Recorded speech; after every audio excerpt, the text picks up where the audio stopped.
this is Rich and welcome back to my channel. So today guys is we are preparing kasi a-attend tayo ng 18th birthday ng anak ng workmate namin si Erin.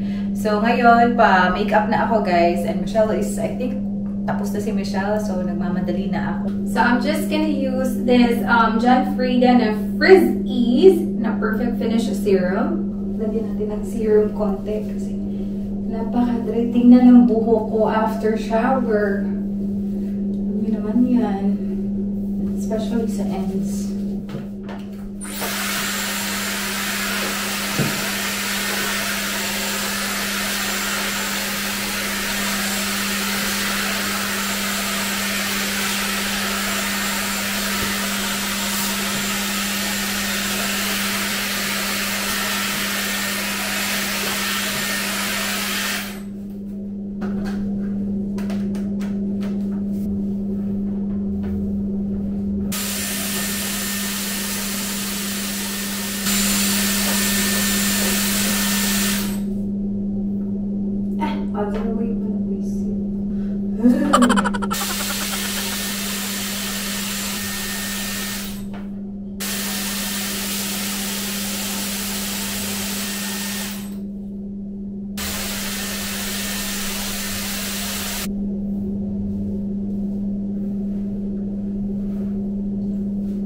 Makeup na tayo guys. So I'm just using this Garnier na BB cream.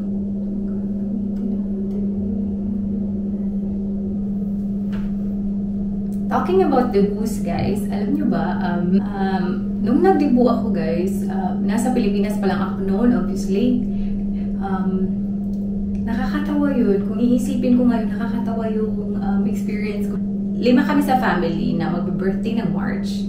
Tapos, I always feel na pagdating ng birthday ko talaga, hindi talaga siya something special. Kasi nga, kaka-birthday lang ni Mama, yung mga pagkain sa birthday ni Mama, sa birthday ko, andyan pa siya. So, parang always sa birthday ko, ini-expect ko na talaga na wala masyadong bonggang handaan. Most of the time, nung bata pa kami, yung birthday talaga ni Mark, yung pinaka-last, which is March 27, yun talaga yung nagsa-celebrate kami ng medyo bongga. Like, pupunta talaga kami sa dagat-dagat, naglilitsyon. Pero during our birthdays, yung mga nasa middle na mga birthdays, ang feeling ko hindi masyadong special na. Kasi nga, meron pang leftover sa mga kabibirthday lang, tapos birthday mo na. So, hindi mo naman ini-expect na bibili na naman ng masyadong maraming pagkain para sa birthday mo. Kasi nakaka-birthday lang ng kapatid mo. Nung debut ko guys, medyo nagtampo ako noon. Kasi I was expecting na, yun nga, magsa-celebrate kami ng medyo bongga. Pero hindi. Pero looking back, sabi ko, bakit ako umarte ko yun? Looking back, sabi ko, ala, parang umarte talaga ako noon na parang nagtampo talaga ako, hindi ako kumikabo. So, sa birthday ko, kaya siya katuloy kasi instead of magsayahan kami, hindi, kasi ako nagtampo na ako. But, you know, I was very immature back then. Hindi ko pa alam talaga kung ano ang mas importante. Feeling ko at that time, it will be very important din sa mga kagaya ko na parang gusto mo na may handaan, ganun. Pero hindi yun yung nangyari kasi nga nagtampo na ako. So feeling ko the rest of my family parang naapektuhan na rin sila na ayaw, wala na siyang gana. Akala ko pupunta kami ng city noon, or I think pupunta sana kami ng city noon, pero parang hindi na lang siya natuloy kasi nga wala na akong gana. Kasi I was expecting so much more para sa aking birthday nga. Kasi sabi ko, debut ko na to, baka naman mas special siya sa ordinary birthdays ko. Pero hindi. The moral of the story is that birthday is just a birthday. It's a celebration of life. Hindi naman siya kailangan ng bongga talaga. Hindi naman kailangan na may celebration talaga. Although yung iba siguro, well, ngayon ko lang ito na-realize ha. Ayun, pwede naman ding maghangad ng magandang birthday. Pero it's not always feasible kasi hindi mo naman ina-expect yung parents mo na maglabas talaga ng maraming pera just for a birthday. Iba-iba lang kasi din yung situation natin. At that time, wala masyado kami mga ganyan-ganyan. Like yung birthday celebrations talaga namin, 5 naman din kasi. Sabi ko naman, bakit naman kasi nag-March kaming lahat? So during our birthdays talaga, parang hindi talaga masyado special yung napipili namin during our birthdays. Nung nasa Pilipinas pa lang ako ha, kasi like, kaka-birthday lang ni Mama, wala masyadong handa sa birthday ko kasi 2 days apart lang kasi. Same with Merwin, like, birthday ni Marlon, 2 days apart lang yung birthday na ni Merwin. So, like, hindi ka naman talaga gagastos pa ng maraming pagkain. Kung mayroon pa mga leftovers, happy birthday lang. Na-realize ko na, girl, be practical. Ganyan kasi ang situation. So, ano naman yung magagawa mo? Yan lang yung na-chika ko. Wala akong celebration talaga. Like, parang walang celebration at all. And sobrang lungkot ko nun.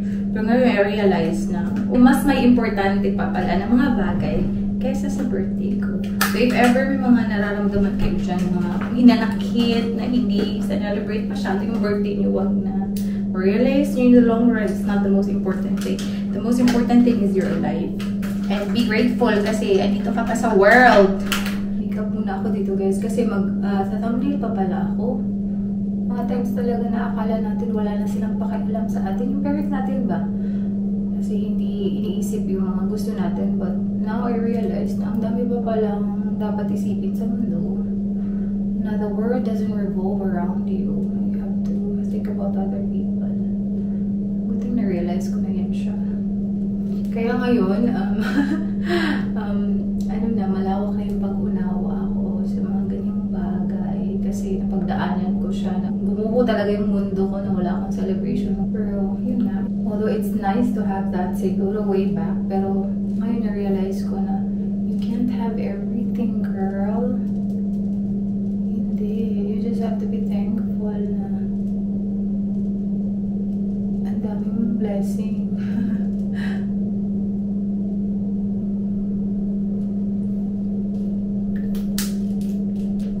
Ayan na yung kilay ko, guys. Magmamadali na talaga ako. Magta-thumbnail pa nga ako before ako lalarga or gagala ngayon sa ating okasyon. My makeup is now done. Lipstick na lang, guys. I'm just gonna use... Actually, napansin ko lang na wala akong lipstick nung nag-vlog ako na. I'm just gonna use the Dior na... Ano bang shade na to? Rube Dior na Forever Icon. Ayan. Shade 720. Ito siya. Wait. Ito na lang talaga ang last.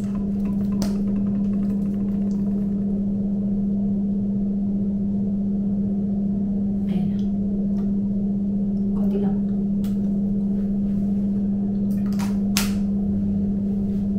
Ayan. That's it. Guys, andito na pala si Ses. Ayan, oh. So, before kami pumunta ng party, guys, dito muna kami sa BP, magkakape, kasi kaming lahat very sleepy. Ito yung gift namin, perfume, and then, alam nyo naman, guys, marami akong mga ano doon sa bahay, collection natin sa bahay ng mga beauty products. So, ito ibibigay ko na din, kasi hindi ko pa ito na-open. Ayan, may ribbon pa, oh. Forencos. Huy! Manate! Flint! Mana! Flint remover! Kung kailangan yun na. Ngayon ko pa lang ito na-open, guys. Ito pala yung laman nito. Ayun, oh. May serum pa. Ang cute. Tapos, meron siyang cover na ganyan. At saka yung flower, guys. O, diba? Perfect talaga siya. Tapos, may pa-ribbon pa. Guys, ang coffee natin andito na. Tapos, meron tayong goodies. Goodies from Michelle. Tayong nuggets na favorite ko. At saka ano to isa, Day? Nuggets get more flavor. Iba yung flavor. Coffee from BP. Turn right on Tolster Street. Libre dito sa side naman. Sa right?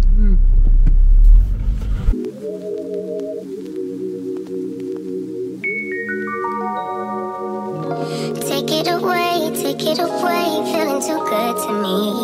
Chilling all day, all in your space is where I wanna be. Here in this room, what did you do? I just can't get enough. Too caught up in your love. Dito na kami. Outfitan ng ating mga gang. Yay! Late kami! Late kami. Oh! Dito daw kami sa food section. Agad-agad. Ayan si Ate Ninita. Andyan si Ate Ninita.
Bumili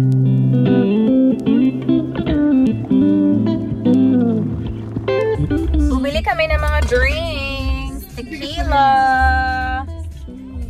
And dito kami sa bahay ni Boss Ray.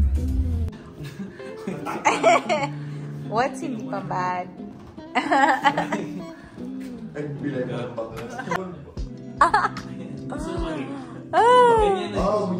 Oh yeah! Yun! Dami nang nainom.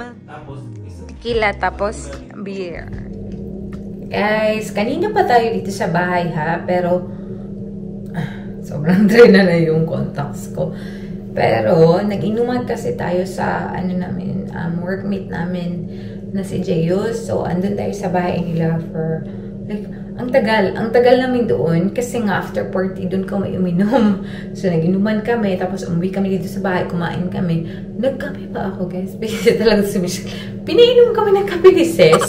Sana naman makatulog yung si Ses kasi mag-work pa yun ng PM. Buti lang pa night shift ako eh. So okay lang, pero napainom kami ng coffee kasi medyo lasing na din kami, guys. Anyway, nakakatawa yung ating party today kasi birthday nga ng anak ni Ate Sharon. Tapos yung inuman pa natin, sobrang nakakatawa. Buti na lang, hindi naman talaga tayo umabot sa point na wasted na tayo. Ganon. Kasi we only had 2 bottles of tequila kasi din eh. Tapos dito kumain pa tayo. Pero as of this time, nag-video ako dun sa baba. Pero ako lang mag-isa, guys, kasi natutulog na si Michelle. Ang lakas ng kanang hilik niya. Doon siya natulog sa baba. Kanta-kanta lang ako mag-isa. Ang problema yan, guys, kasi happy naman ako kumakanta. Piste. Kumakanta-kanta ako mag-isa. Happy naman ako. So, yun yung importante. Pero anyway, let's go downstairs, guys. Nag-toilet na ako dito. Tapos nakita ko tong camera na to. So sabi ko, mag-vlog na nga ako. Kasi parang ilang oras ata ako nawala. Kasi nga, hindi ako masyado nakapag-vlog dun sa birthday. Nahiya ako, guys. Pag mga ganyan kasi talaga, like events on other people's events, medyo hindi naman talaga ako agresibo talaga when it comes to vlogging. Kasi nakakahiya din naman. Kasi event nila yan. Kasi hindi ako masyado nag-vlog doon. Yun nga, hindi din ako nag-vlog sa bahay nila Jeyus, yung workmate ko, kasi bahay din nila yun. Anyway, balik na ako sa baba, guys. I'd reach so far, I never had your heart. I'd reach, couldn't see. Asang dito? Hello guys, good morning. Pasensya na talaga, hindi na talaga ako nakapag-vlog after ng party. Kasi nga, nagtagay kasi kami. Tapos, after nun, pag uwi sa bahay, tulog na agad kasi napagod talaga ako. It's already 3:30 para may magawa pa ako today. Kasi plano ko sanang lumabas para may bilhin. So, let's hope na magawa ko yan siya kasi later may darating dito sa bahay eh. Ayan. Hindi pa ako sure if makakalakad ba ako kasi nga may darating dito. May babantayan tayong bata today. Hi guys! Hindi pala ako nakagala ngayon. Hindi ako nakapunta sa city ngayon kasi dumating na ang ating bisita! Hello! Oh. No, tita. Ano ngayon? Anong pinapanood mo? Patay ka. Nothing. May pinapanood ka. Cocomelon. Ayan, guys. Wala, maganda. Ito talaga si Tita Michelle, Yan ang taka-watch. Kain tayo. Ulam natin is tinola. Kain! Meron din tayong pandesal. Meron tayong pandesal dito, guys. Luto ng, Mother in Israel, si Dayan. Ayan. Bang sarap. Salamat. Hi guys! Kakatapos ko lang sa work. And we are about to eat. Me and Michelle are about to eat. Ang sarap na pagkain namin ngayon. Or, sobrang gutom ko lang din. So, we have some salad. And then, ito talaga, na-miss ko talaga mag-wrap, guys. So, ayan. May wrap tayo. Tapos, yung juice naman natin is from Simply Squeeze na smoothie siya. Very berry. So, yung laman niya is apple, strawberry, banana, boysenberry, and blackberry. Oh, very berry talaga siya. Yan. Kain tayo, guys. I'm so hungry.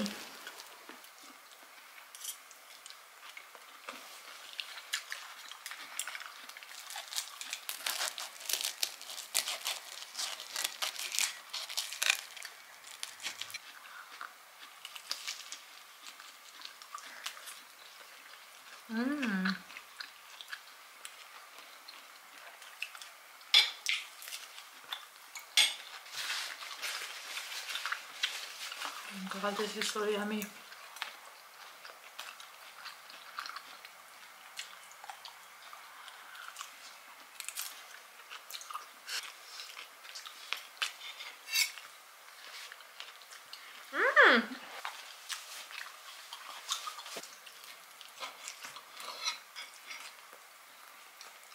It's really good.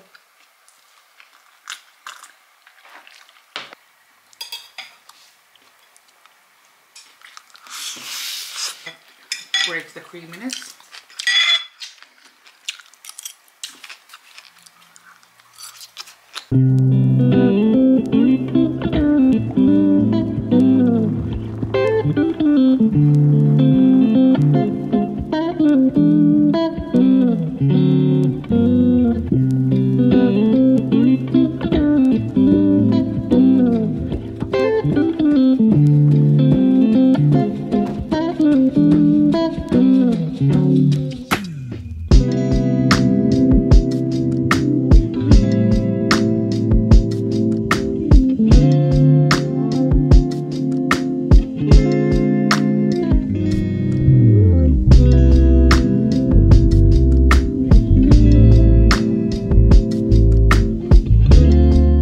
So guys, if ever nakita niyo yung previous vlog ko, I was talking about me working on my website. And supposedly guys, itong vlog na ito is ipapublicize ko na sana yung aking website. Like, very excited na ako nga. Yay! Natapos na ako mag-picture sa lahat ng mga items and everything. I-public ko na sana. But then yesterday, nag-live selling ako. Tapos alam nyo guys, ang dami kasing na-sold natin ng mga jewelries. Like, yung mga guys, yung mga necklaces ko na, ito yung mga items na gusto ko personally. Like, gusto ko talaga silang suotin. Na to the point na if ever merong maiwan, akin talaga sila. Pero kahapon nga guys, sa live selling natin, naubos siya guys. Hindi ko talaga in-expect na ubos talaga siya. The V necklace, which is super in demand, matagal na siyang ubos. Before pa dumating yung guys, yung items natin, ang dami na talagang nagsabi na akin na yan, nagbayad pa nga yung iba agad-agad kahit wala pa yung item. Ito namang dalawang necklaces na in-order ko na, dami naman akong in-order, 6 ata each. Hala guys, na-sold out agad siya. Kahit na paborito ko yung isa, wala na talagang naiwan sa akin. So, instead of publicizing my website, ipapublicize ko, naubos na. But I'm very thankful sa nangyari. Like, very thankful talaga ako. Pero, yun nga, supposedly, itong vlog na ito is about me publicizing my website. Pero, hindi muna siya mangyayari, guys. Kuha muna tayo ulit or order muna tayo ulit ng mga items. Ito yung items na nabili sa live selling, guys. Ayan sila! Oh my God! Yung iba pala dito pre-order, pero para sa akin guys ha, siguro yung iba hindi nadadamihan dito, pero para sa akin sobrang dami na nito. Never pa ako nakasold ng ganito karami na jewelries like in one day. Pero yung iba nga, konti lang dyan, siguro mga 4-5 ang pre-order kasi nga dito ko sila nilagay lahat. Pero ayan guys, ang dami nila!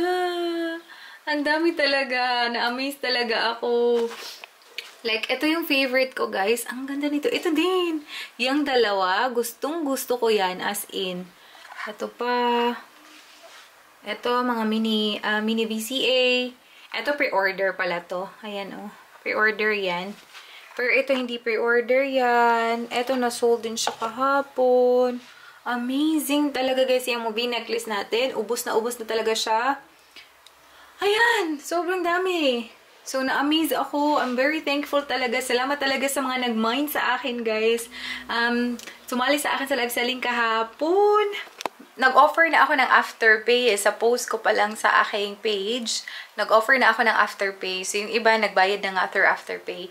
So, ayun guys, I'm so happy and antay-antay lang kayo. I-upload. Sasabihan ko kayo if ever lumabas na nga ating website kasi nga, delay muna tayo ngayon ha. Joke lang pala ang lahat. Next time na lang guys, sasabihan ko kayo agad-agad talaga pag may mga items na tayo. So, maybe in 1 to 2 weeks pa kasi wala pa talaga. Meron kong konti palang item. Konting-konti lang. So, gusto ko naman if ever mag-open tayo ng website, marami naman tayong items. Tsaka naman nun na konti lang. So, ayun, delay muna tayo. Pasensya na. Guys, may binibigay pala ako na freebie na mga pa-beauty sa ating mga minors na nakaabot ng 200 New Zealand dollar yung mga nabayaran. Ito lang pa, konti-konti lang yung mga ganyan. Ganyan. Napako na yung iba, hindi ko na tuloy napakita. Pero ang cute, no? Ayan. Maghanap na naman tayo ng freebie, guys. Kasi yung isa kasi nag-order siya ng 20 items na nakaabot siya ng more than 200. So, I think this one, ganda to. Tapos, kuha din tayo ng M+. Ano pa?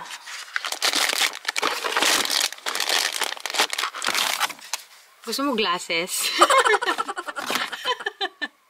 Yung may grade. Yung same sa grade ko. Pili tayo dito sa tatlo. I think same lang naman to sa'yo. Ito na.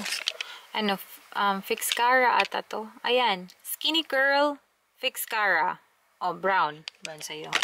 Yan. Guys, nakapag-pack na ako. And then, I'm just waiting for the items. Sorry.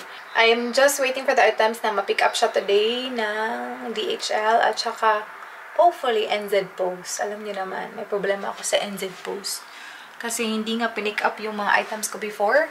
Ako pa talaga yung pumunta sa NZ Post, guys, para ma-drop ko na lang sila kasi wala talagang kwenta. Naiinis talaga ako. Paano ba yan mareklamo eh? Kasi 5 days talaga na nagbubuk ako ng pick up, tapos wala. Tapos tinawagan ko pa sila, tapos sabi daw, pupunta daw talaga dito ang driver. May pinadala daw talaga na, parang fleet pa daw na NZ Post para makapunta agad dito. Wala talaga guys, for 5 days nag-antay yung mga packages ko. Tapos wala. So, naiinis ako sa kanila. So, I'm thinking na mag-swap ako sa New Zealand Couriers if ever walang mangyari today.